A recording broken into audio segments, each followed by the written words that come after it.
2001년 겨울, 영하 30도의 국경선. 한 남자가 갓난아기를 품에 안고 철조망 앞에 섰습니다. 그의 몸은 이미 총탄에 맞아 피로 물들어 있었고 손가락은 동상으로 검게 변해 있었습니다. 하지만 그가 품에 안은 아기만큼은 따뜻한 체온을 유지하고 있었습니다. 제발, 이 아이만은 살려주세요. 그가 마지막으로 남긴 이 한마디는 20년 후 한 청년의 삶을 통해 기적이 되어 돌아옵니다. 오늘 이 영상에서는 한 아버지가 생명을 걸고 지킨 약속과 그 약속이 만들어낸 놀라운 이야기를 들려드리겠습니다. 이 이야기가 여러분의 마음에 작은 울림이 되길 바라며 영상 시작하기 전에 구독과 좋아요 버튼 꾹 눌러주시면 정말 큰 힘이 됩니다. 알림 설정까지 해두시면 앞으로도 감동적인 이야기들을 가장 먼저 만나보실 수 있습니다. 그럼 지금부터 눈보라 속에서 피어난 한 편의 기적 같은 이야기를 시작하겠습니다. 2001년 북쪽 국경 지역의 어느 작은 마을. 이곳은 겨울이면 영하 30도까지 떨어지는 혹독한 땅이었습니다.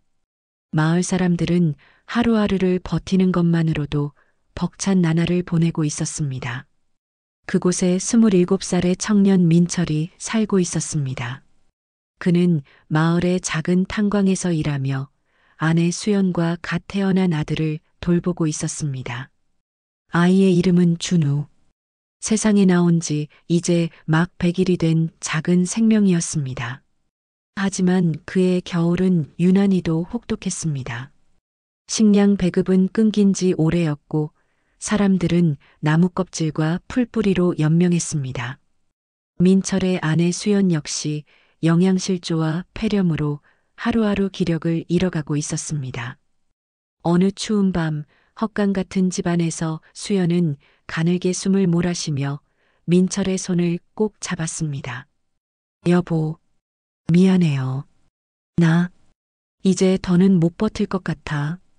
민철은 고개를 저으며 아내의 손을 꼭 잡았습니다. 아니야, 수연아.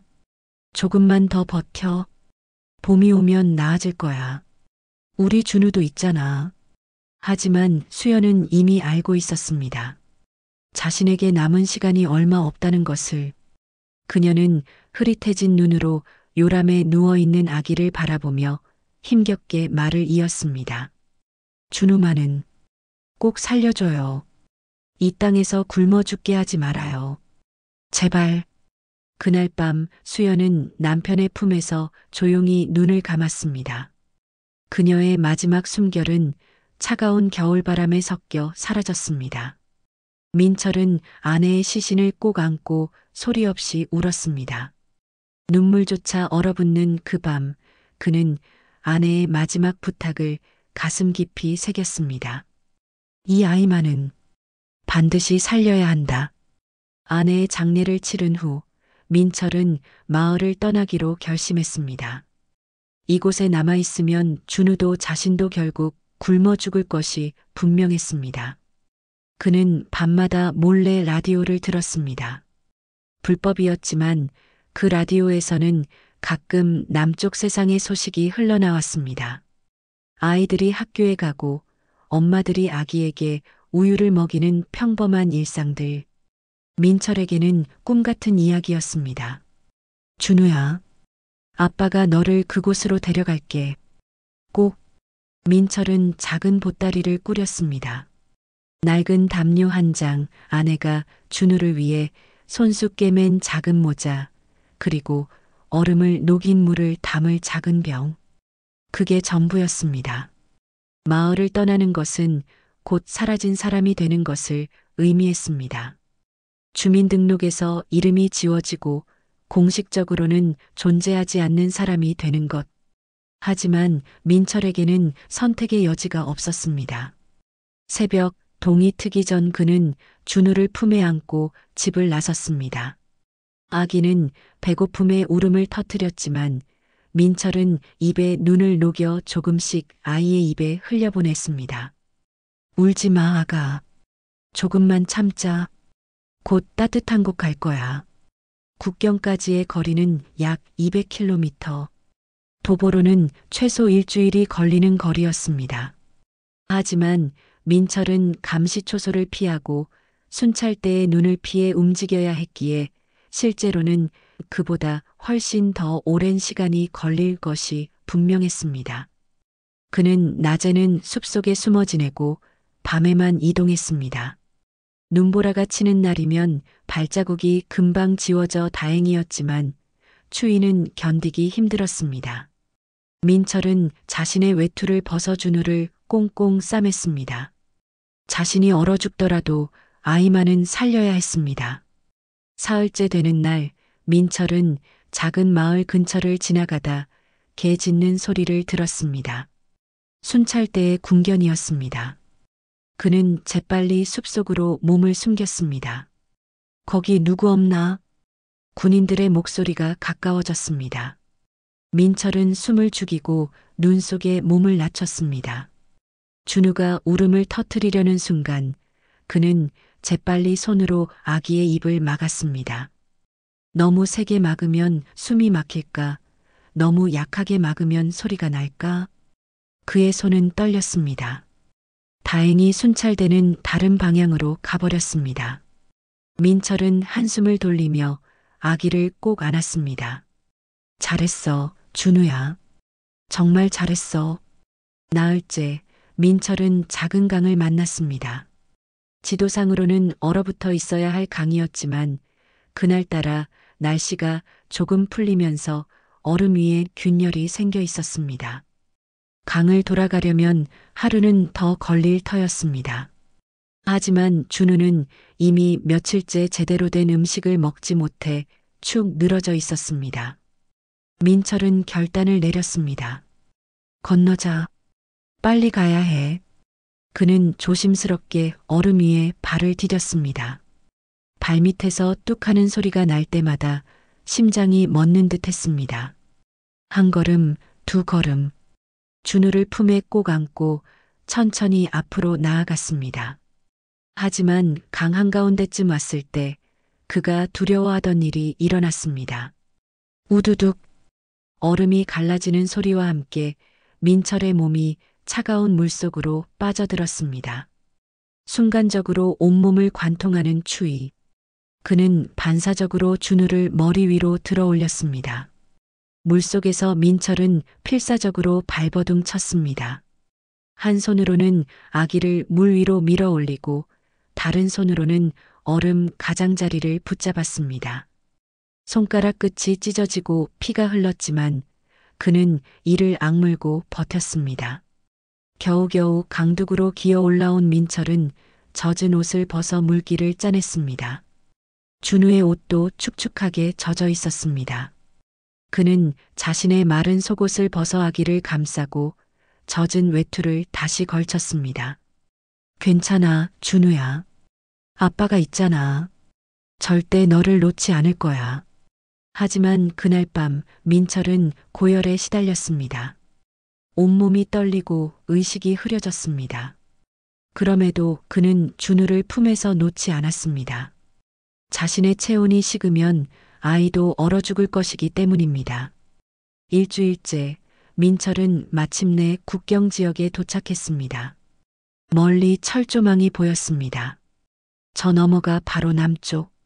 준우가 살 수 있는 땅이었습니다.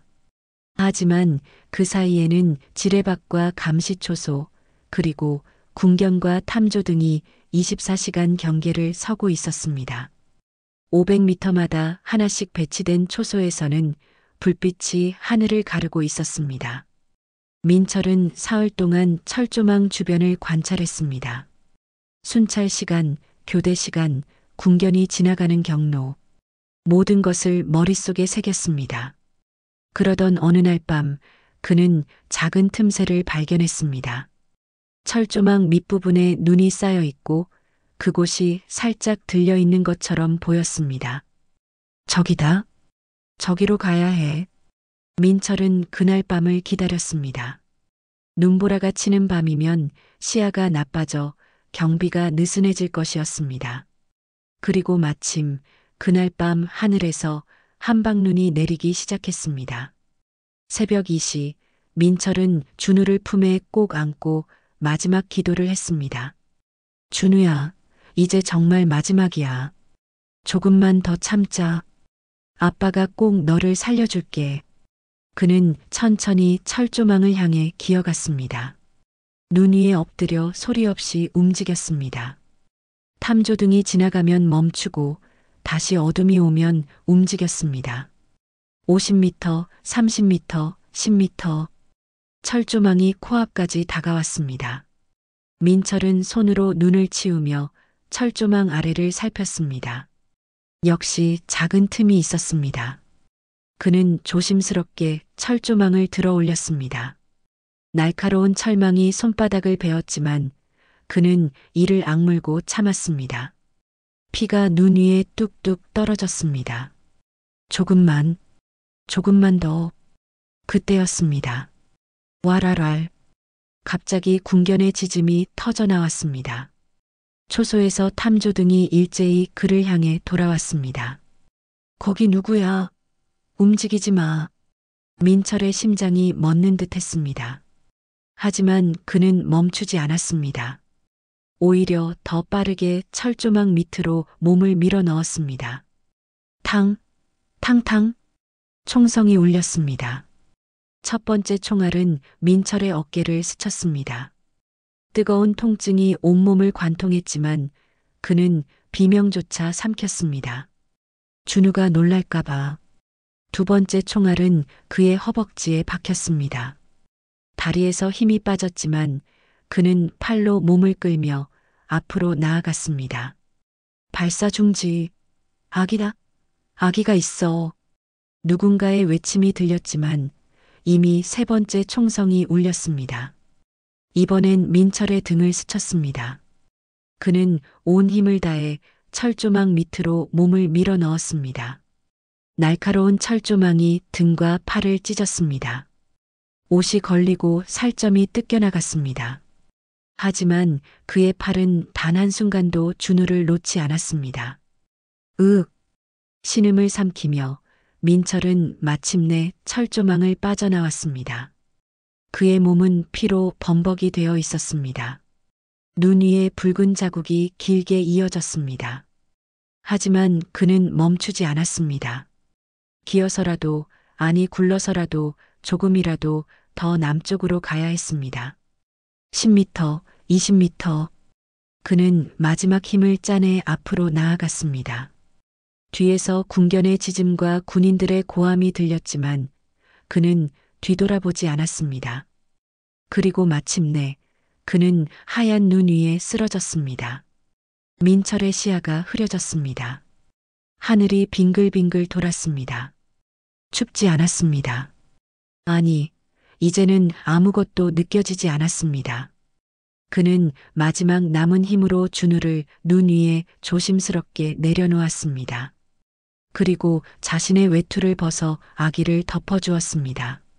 준우는 작은 입으로 숨을 몰아쉬고 있었습니다. 살아 있었습니다. 민철은 희미하게 미소 지었습니다. 잘했어. 준우야. 정말 잘했어. 그는 떨리는 손으로 주머니에서 작은 종이 하나를 꺼냈습니다. 안에 수연이 죽기 전 써둔 쪽지였습니다. 거기엔 이렇게 적혀 있었습니다. 이 아이의 이름은 준우입니다. 부디 살려주세요. 민철은 그 종이를 준우의 담요 위에 올려놓았습니다. 그리고 멀리 보이는 초소 쪽을 향해 손을 뻗었습니다. 제발 부탁드립니다. 이 아이만은. 그의 목소리는 바람에 흩어졌습니다. 눈은 점점 무겁게 감겼습니다. 민철은 마지막으로 준우의 작은 얼굴을 바라보았습니다. 아내를 닮은 그 얼굴. 이제 자신은 볼 수 없겠지만 이 아이는 살 것입니다. 따뜻한 곳에서 배불리 먹고 학교에 가고 친구들과 뛰어놀 것입니다. 수연아, 나 약속 지켰어. 준우, 살렸어. 그의 손이 천천히 눈 위로 떨어졌습니다. 그리고 그의 숨이 멈췄습니다. 하지만 그가 품었던 작은 생명은 여전히 따뜻한 담요 속에서 숨을 쉬고 있었습니다. 새벽 4시 남쪽 경계 초소에서 한 젊은 병사가 쌍안경으로 국경을 살피고 있었습니다. 눈보라가 조금 잦아든 틈에 그는 눈 위에 뭔가 이상한 것을 발견했습니다. 저기 뭐가 있는 것 같은데요? 뭐? 선임이 쌍안경을 받아들었습니다. 눈 위에 검붉은 자국과 함께 뭔가 움직이는 것이 보였습니다. 저거 사람 아니야? 그들은 급히 밖으로 뛰쳐나갔습니다. 눈 위를 달려가자 그곳엔 피 묻은 외투에 쌓인 작은 무언가가 있었습니다. 아기다. 아기가 있어요. 병사가 외쳤습니다. 그는 재빨리 아기를 안아 올렸습니다. 차가운 몸이었지만 가슴은 미약하게 오르내리고 있었습니다. 살아 있었습니다. 의무병, 빨리. 그들은 아기를 안고 초소로 뛰어갔습니다. 그리고 조금 떨어진 곳에서 쓰러져 있는 남자를 발견했습니다. 여기 사람 더 있어요. 하지만 그 남자는 이미 차갑게 식어 있었습니다. 눈 위에는 그가 귀여운 긴 핏자국이 남아 있었습니다. 총상을 입은 몸으로 얼마나 멀리 왔는지 그 거리가 말해주고 있었습니다. 남자의 손은 초소 방향을 향해 뻗어 있었습니다. 마지막 순간까지 도움을 청했던 것입니다. 병사들은 그 모습에 숙연해졌습니다. 이 사람, 아기를 살리려고. 아기 옆에는 작은 쪽지가 있었습니다. 병사가 그것을 집어들었습니다. 이 아이의 이름은 준우입니다. 부디 살려주세요. 서툰 글씨, 떨리는 손으로 쓴 것이 분명했습니다. 병사의 눈시울이 붉어졌습니다. 준우, 걱정 마. 우리가 지킬게. 그로부터 20년이 흘렀습니다. 2021년 가을, 서울의 한 대학교 강당. 통일 관련 학술 심포지엄이 열리고 있었습니다. 단상에는 한 젊은 남성이 서 있었습니다. 단정한 정장을 입은 그의 가슴에는 이름표가 달려 있었습니다. 이준우 마이너스 북한 이탈 주민 지원센터 상담사. 준우는 마이크 앞에서 천천히 입을 열었습니다. 안녕하십니까? 저는 이준우라고 합니다. 오늘 이 자리에서 제 이야기를 나누게 되어 영광입니다. 청중석이 조용해졌습니다. 저는 2001년 겨울 국경선 근처에서 발견되었습니다. 당시 생후 100일. 저를 발견한 것은 남측 경계 초소의 병사들이었습니다. 준우는 잠시 말을 멈추고 스크린을 가리켰습니다. 거기엔 오래된 사진 한 장이 떠올랐습니다. 눈 덮인 땅 위에 작은 담요에 쌓인 아기. 그리고 그 옆에 쓰러진 한 남자의 모습. 이 사람이 저의 아버지입니다. 이름도 나이도 정확히 알 수 없습니다. 다만 제가 알고 있는 것은 이분이 총상을 입은 몸으로 저를 안고 철조망을 넘었다는 것입니다. 청중석에서 한숨소리가 새어나왔습니다. 아버지는 그 자리에서 돌아가셨습니다. 하지만 저는 살았습니다. 아버지가 마지막 순간까지 저를 따뜻하게 감싸주셨기 때문입니다. 준우의 목소리가 떨렸습니다. 저는 그 후 남한의 한 가정에 입양되어 자랐습니다. 좋은 부모님을 만났고 학교도 다녔고 대학도 졸업했습니다. 평범한 삶이었습니다. 하지만 저는 단 하루도 그 눈 덮인 날을 잊은 적이 없습니다. 그는 주머니에서 낡은 종이 한 장을 꺼냈습니다. 20년 동안 간직해온 그날 발견된 그 쪽지였습니다. 이 아이의 이름은 준우입니다. 부디 살려주세요. 이 글을 쓴 사람이 제 어머니인지 아버지인지도 모릅니다. 하지만 이 한 문장이 제 인생 전체를 바꿨습니다. 준우는 쪽지를 가슴에 대고 천천히 고개를 숙였습니다. 아버지, 어머니, 저 잘 자랐습니다. 그리고 이제 저도 북에서 넘어오는 아이들을 돕는 일을 하고 있습니다. 아버지가 저를 살려주셨듯이 저도 다른 생명들을 지키고 싶습니다. 청중석에서 박수가 터져 나왔습니다. 작게 시작된 박수는 점점 커져 강당 전체를 채웠습니다. 준우는 눈물을 닦으며 마지막 말을 이었습니다. 그날 눈 덮인 철조망 앞에서 아버지가 저에게 주신 것은 생명만이 아니었습니다. 그것은 희망이었고 사랑이었고 그리고 살아야 할 이유였습니다. 저는 그 선물을 절대 잊지 않겠습니다. 그날 밤 준우는 오랜만에 양부모님과 함께 저녁을 먹었습니다. 밥상 한쪽에는 작은 액자가 놓여 있었습니다. 그 안에는 눈 덮인 국경선 사진과 함께 준우가 직접 쓴 글이 들어 있었습니다. 아버지, 제가 아버지의 마지막 소원을 이루며 살겠습니다. 저는 행복합니다. 아버지 덕분입니다. 2001년 겨울, 한 아버지가 목숨을 걸고 지킨 약속. 그 약속은 20년이 지나 한 청년의 삶으로 피어났습니다. 민철이 마지막으로 남긴 그 발자국은 눈에 묻혀 사라졌지만 그가 품었던 사랑은 지금도 누군가의 가슴 속에서 따뜻하게 타오르고 있습니다. 우리는 때로 삶의 무게에 지쳐 넘어집니다. 하지만 누군가는 그 순간에도 사랑하는 이를 위해 마지막 한 걸음을 내딛습니다. 오늘 이 이야기가 여러분의 마음에 작은 불씨가 되길 바랍니다. 지금 곁에 있는 소중한 사람들을 조금 더 꼭 안아주세요. 그것이 바로 그날 눈보라 속에서 한 아버지가 우리에게 전하고 싶었던 메시지일지도 모릅니다. 여기까지 눈보라 속 기적 마이너스 아버지가 목숨으로 지킨 100일의 약속이었습니다. 이 영상이 도움이 되셨다면 구독과 좋아요, 알림 설정 부탁드립니다. 앞으로도 감동적인 이야기로 찾아뵙겠습니다. 시청해 주셔서 감사합니다.